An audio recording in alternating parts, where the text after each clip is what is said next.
À la nuit tombée, des phares brillent de mille feux sur le mont Akina. Une étrange voiture dévale la route à une vitesse ahurissante, rien ne semble freiner son élan, même pas les virages les plus serrés. Le véhicule continue alors sa route jusqu'à disparaître dans la pénombre.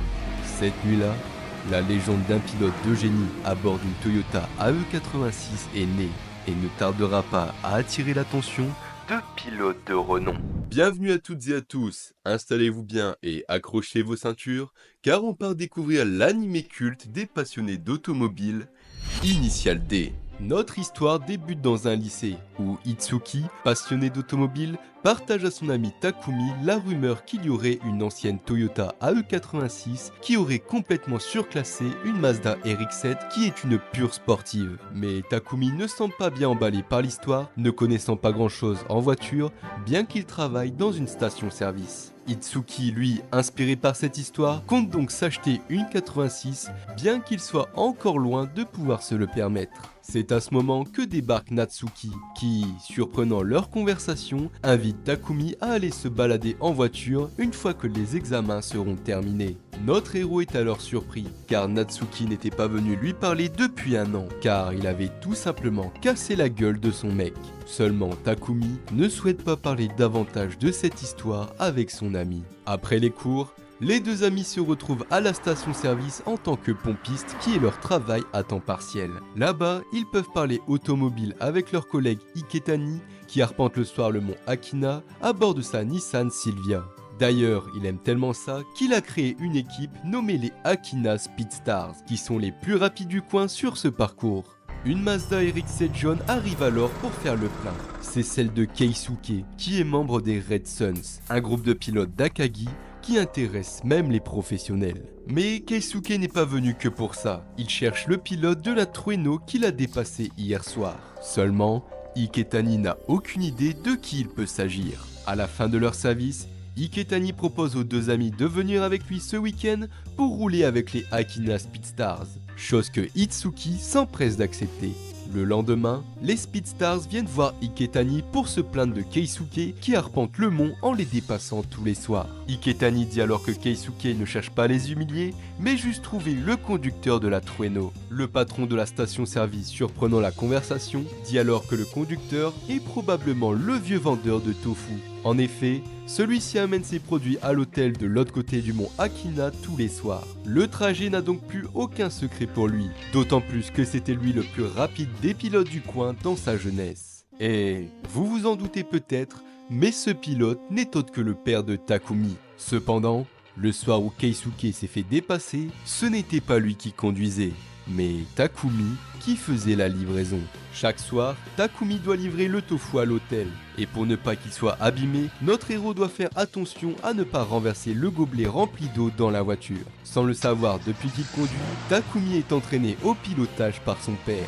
Et s'il roule aussi vite, c'est pour en finir le plus rapidement possible ce qu'il considère comme une corvée. Le lendemain, au lycée, Takumi est de nouveau abordé par Natsuki, qui aimerait aller à la plage avec lui le week-end prochain vu qu'il a le permis.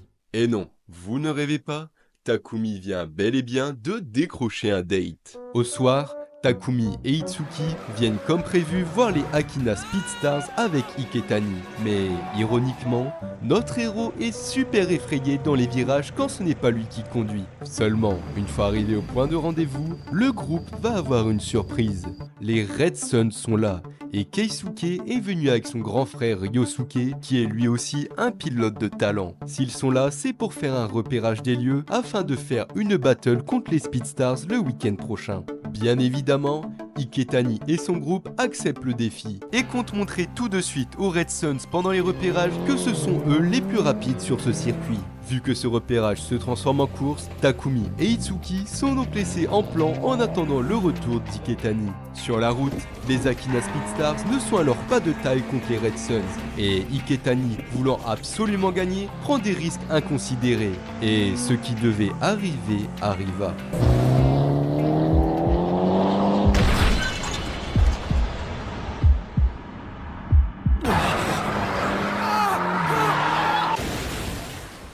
Heureusement, il y a eu plus de peur que de mal. Bien que la Sylvia soit dans un sale état, Iketani s'en sort juste avec un bras cassé et un torticolis. Cependant, malgré cet accident, il ne peut accepter que son équipe perde sur leur propre terrain. Et avec des recherches, il finit par trouver la boutique de tofu avec la Trueno garée juste à côté. Iketani demande donc au père de Takumi de participer à la course. Cependant, celui-ci refuse, argumentant qu'il est trop vieux pour se mêler des histoires des jeunes. Iketani, bien que déçu de la réponse, n'abandonne pas et compte bien revenir le lendemain. Quant à Takumi, il croise Natsuki au lycée qui a acheté un nouveau maillot de bain pour aller à la plage. Les deux tourtereaux planifient alors la sortie pour dimanche. Les jours passent et à force de voir Iketani tous les jours, le père de Takumi revoit son jugement. Seulement, s'estimant trop vieux pour se mêler de ces histoires, il compte envoyer Takumi. Mais il y a de grandes chances que celui-ci refuse, n'étant pas emballé par les courses.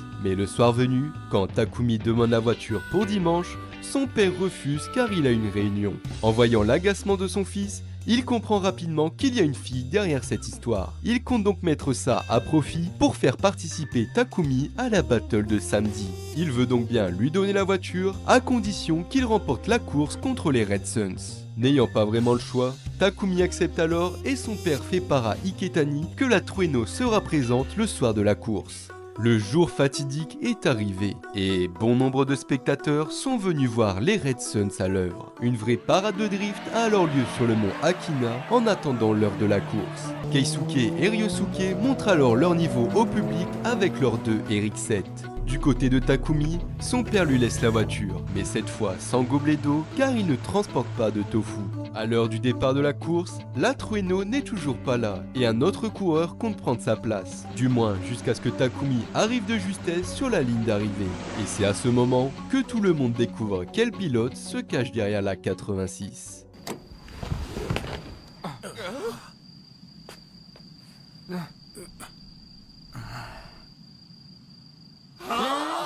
C'est la surprise pour tout le monde, mais surtout pour Itsuki, son meilleur ami, car Takumi ne comprenait pas qu'il parlait de la voiture de son père quand il évoquait la Trueno. Iketani, apprenant que c'est notre héros qui fait les livraisons de tofu le soir, lui fait alors confiance pour la course. L'heure de la battle a sonné, mais dès le départ, Keisuke prend l'avantage en ligne droite de par la puissance de la RX-7.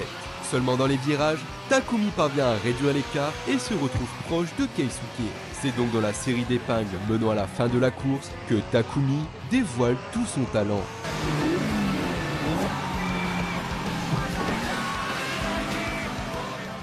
Même si Takumi colle Keisuke, il n'a toujours pas réussi à le dépasser. Pour ce faire, il tente donc le tout pour le tout en négociant le virage à pleine vitesse.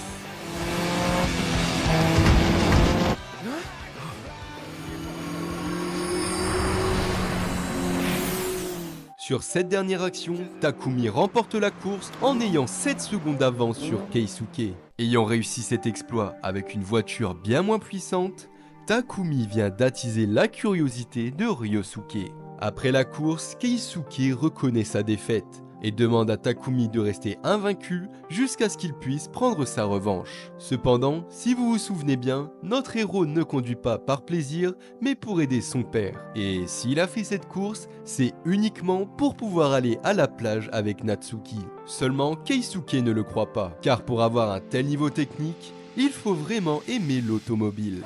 Le lendemain, en étant à la plage avec Natsuki, Takumi repense à la course et aux sensations qu'il a ressenties contre Keisuke. Il semble finalement qu'il aime bien conduire la Trueno, car celle-ci procure de la joie autour de lui. Seulement, son récent exploit lors de la course semble avoir attiré d'autres pilotes qui ne demandent qu'à l'affronter. Et justement, quelques temps après, au mont Akina, un nouveau pilote fait son apparition à bord de sa Nissan GTR. La puissance et l'adhérence de sa voiture lui permet donc de suivre Ryosuke dans les virages les plus serrés. Après avoir testé le parcours, son conducteur nommé Takeshi ne demande plus qu'à écraser la 86 sur son propre terrain. Mais Ryosuke le prévient qu'en descente, il ne gagnera pas contre la 86. Ce qui vexe Takeshi, à présent décidé à en découdre. Le lendemain, à la station-service, tout le monde parle de la GTR qui est apparue. Et Iketani demande à Takumi de rejoindre les Akina Speedstars, chose qu'il a du mal à accepter, ne se considérant pas encore totalement comme un street racer.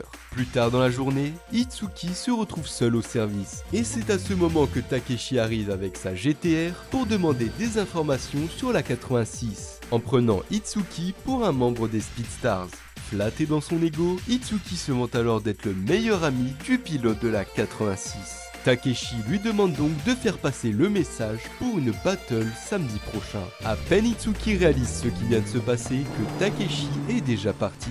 Sans le savoir, il vient d'accepter une battle officielle pour Takumi. Au retour d'Iketani et Takumi, Itsuki s'excuse à plat ventre, mais demande quand même à son ami de relever le défi, sans quoi les Akina Speedstars seront déshonorés. Seulement Takumi, ne se considérant pas comme un street racer, ne peut lui garantir qu'il viendra. Une fois chez lui, notre héros demande à son père si la GTR est une bonne voiture et s'il pourrait la battre, chose que son père affirme pour les deux.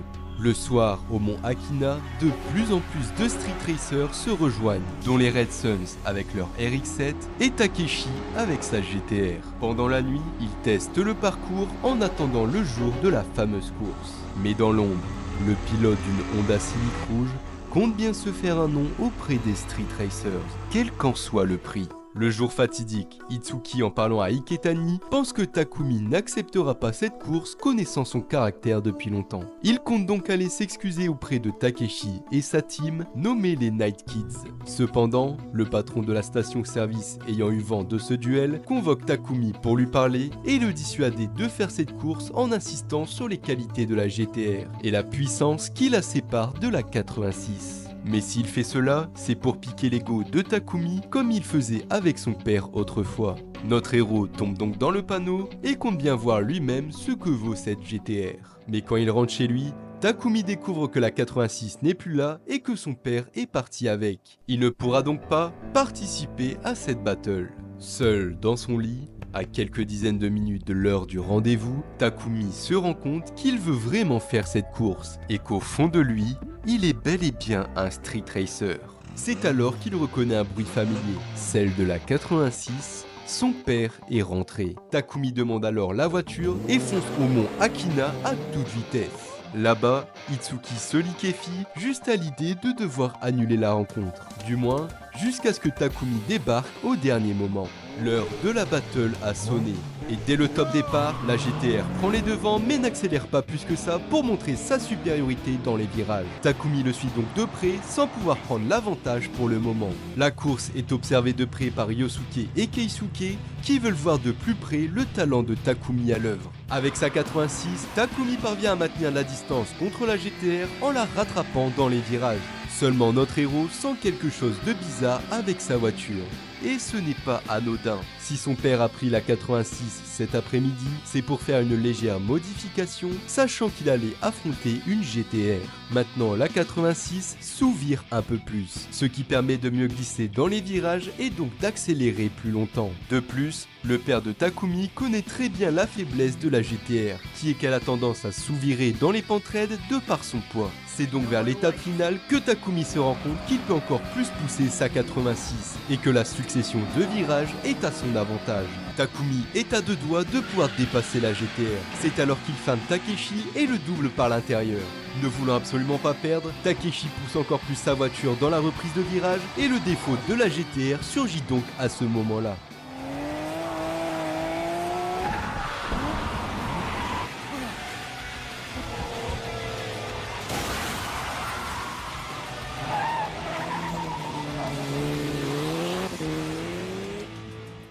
Avec cet accident, Takumi gagne donc la course, et Ryosuke, ayant vu sa technique de plus près, a hâte de pouvoir se mesurer à lui. Tandis qu'au sein des Night Kids, un certain Shingo n'attendait que la défaite de Takeshi pour prendre sa place, et envoyer lui-même la 86 à la casse.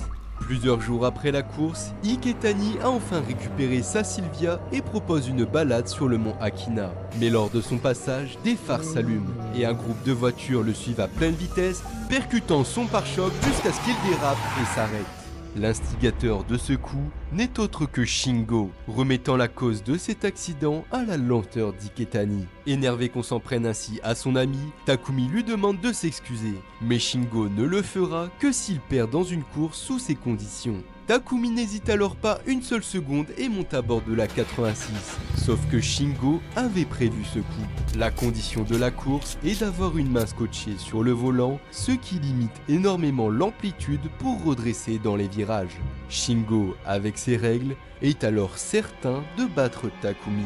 Malgré la dangerosité de cette course, Takumi ne compte pas revenir en arrière. Et lors du départ, Shingo le laisse donc prendre les devants. Dès le premier virage, Takumi se rend compte de la difficulté et frôle de près la barrière. Shingo, le suivant de justesse, lui fait alors des appels de phare pour lui demander d'accélérer. Ce qui énerve Takumi, qui passe à la vitesse supérieure et se rend compte qu'en limitant les mouvements de son volant, la 86 gagne en vitesse. Avec cette révélation, Takumi commence à creuser l'écart, mais Shingo est prêt à tout pour gagner et parvient à rentrer dans la 86 en plein virage. Par chance, Takumi parvient à redresser de justesse le volant et reprendre la course. La Civic est désormais devant, mais Takumi ne lâche rien. Complètement excédé par les agissements de Shingo, Takumi pète un câble et fonce pied au plancher avec sa 86, quitte à mordre les bordures et barrières. En roulant comme ça, il arrive à coller de près la Civic jusqu'à la dépasser dans un virage. Ne pouvant accepter sa défaite, Shingo compte donc les faire se cracher tous les deux. Il se passe alors ceci.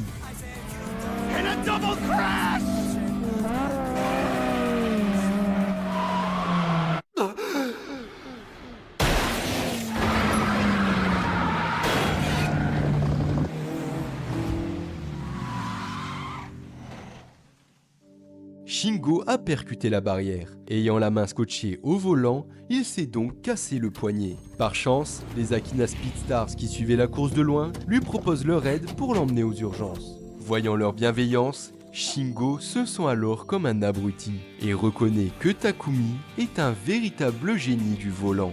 De retour chez lui après la course, Takumi constate tous les dégâts sur la 86. Par chance, son père lui pardonne car il a gagné la battle, mais surtout car il se reconnaît en lui.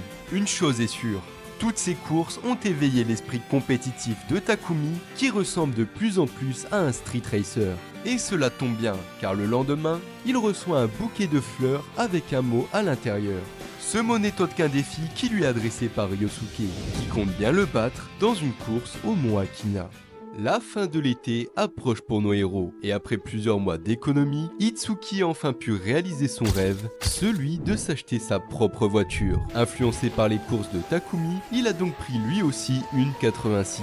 Du moins, c'est ce qu'il croyait, car au final, sa Toyota s'avère être une 85, le modèle en dessous. Bien que Itsuki soit fier de sa première voiture, des street racers n'ont pas hésité à se moquer de lui en critiquant la puissance de son automobile. Takumi, voyant son ami au bord des larmes, n'a alors pas hésité à prendre le volant et donner une véritable leçon de pilotage au groupe de street racers avec la 85.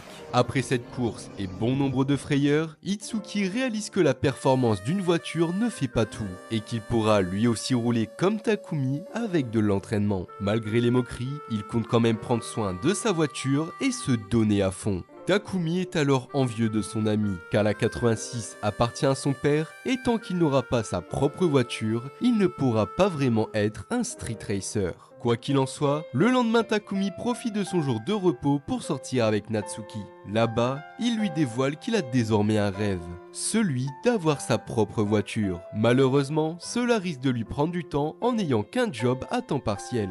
Le soir, au mont Akina, le père de Takumi et le patron de la station-service font un tour en souvenir du bon vieux temps. Le père de Takumi avoue alors avoir modifié légèrement la 86 en fonction de la progression de son fils, et qu'à ce rythme, Takumi sera bientôt un meilleur pilote que lui. Et justement, Iketani a invité Takumi à conduire sa Silvia pour voir comment il pourrait progresser dans les drifts. Takumi n'a alors aucun mal à pousser la voiture d'entrée de jeu et après quelques minutes de prise en main, commencer les drifts.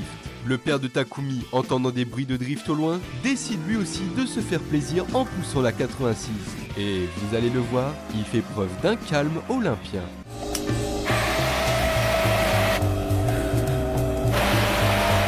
Yeah, whatever. Le lendemain, à la station-service, Takumi semble préoccupé. Et cela est sûrement dû à sa prochaine battle contre Ryosuke, qu'on surnomme la comète blanche d'Akagi, ayant fait ses preuves en battant les meilleurs street racers de sa région.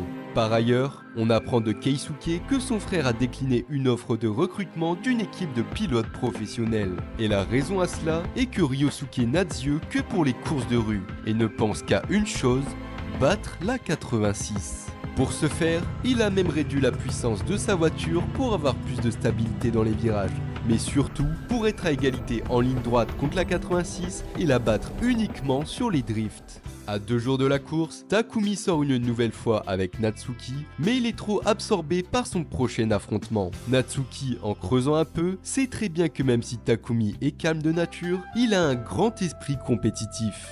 Au moment de rentrer, Natsuki lui avoue alors qu'elle a su pourquoi il avait frappé son petit copain l'année passée. En effet, celui-ci parlait de façon perverse de Natsuki devant tout le monde dans les vestiaires. Takumi, ne supportant pas ça, lui a demandé fermement d'arrêter. Mais celui-ci venant l'embrouiller, notre héros lui a collé la raclée qu'il méritait. Natsuki, comprenant aujourd'hui que Takumi s'était énervé pour elle, se rapproche doucement de notre héros et les deux tourtereaux finissent par s'embrasser. Le jour d'après, à la station-service, Takumi rêvasse encore plus qu'avant. Il semble qu'il soit vraiment tombé amoureux. Itsuki, à la fois jaloux et inquiet pour son ami, emmène donc Takumi au mont Akina pour parler et décompresser. Par hasard, il croise Keisuke et Takeshi en pleine battle sur la montée, qui se suivent de près en montant la côte à toute vitesse. Takumi est alors impressionné, car c'est la première fois qu'il voit une battle de l'extérieur. Il se rend donc compte que s'il a gagné contre eux, c'est car les courses étaient en descente. Le jour de la battle, Takumi fait une nouvelle sortie avec Natsuki et se rend compte qu'il souhaite réellement progresser dans sa conduite pour aller plus vite. Natsuki, sachant qu'il dispute une course ce soir, lui dit donc qu'il a droit de perdre, mais lui fait promettre de ne pas faire d'accident car elle ne souhaite plus jamais en revoir un. Sur cette promesse, le soleil se couche et le mont Akina commence à se remplir de monde. Mais cette fois, une étrange tension règne, car les spectateurs ne souhaitent voir perdre aucun des deux pilotes. Cependant, l'enjeu est d'autant plus important, car si Ryosuke perd, il quittera les Red Suns pour poursuivre son projet de former l'équipe la plus rapide de la région. Il est 22h tapante et Takumi vient d'arriver avec la 86. La battle la plus attendue du mont Akina depuis longtemps va enfin avoir lieu. À la fin du décompte, Ryosuke laisse Takumi passer devant pour pouvoir le doubler par la suite. Dès les premiers virages, les deux pilotes opèrent des drifts d'une haute technicité. Seulement Takumi est incapable de creuser l'écart de ne serait-ce qu'1 centimètre. Ryosuke, en le suivant, parvient donc à complètement copier son rythme et ses drifts, maintenant une pression constante sur Takumi. Notre héros à court d'idées tente donc son drift de la gouttière qui se retrouve aussitôt copié. Cédant à la pression, Takumi fait une erreur dans un virage, ce qui offre une occasion que Ryosuke ne va pas laisser passer.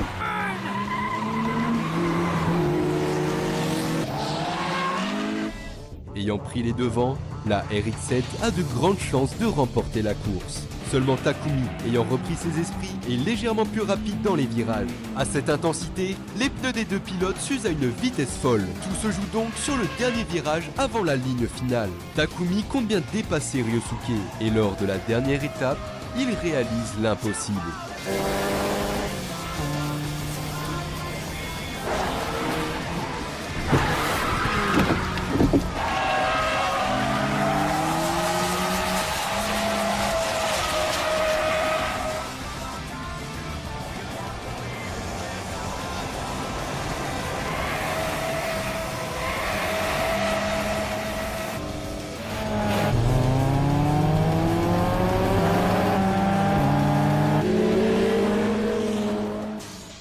Takumi a gagné la course, mais un grand silence règne sur le mont Akina, car le précédent record vient d'être battu de 12 secondes.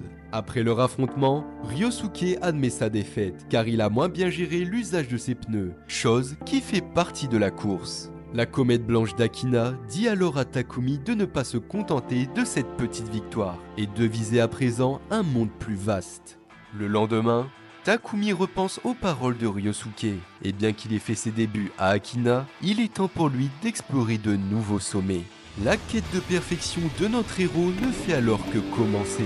Et il ne fait aucun doute que dans ce vaste monde, bon nombre de pilotes de génie croiseront sa route. Merci d'être resté jusque là. Si la vidéo vous a plu, faites-le moi savoir en lâchant un like et un commentaire. Ça aide à ce que la vidéo soit mieux référencée et soit vue par le maximum de personnes. Un grand merci à ceux qui le feront, vous êtes les boss.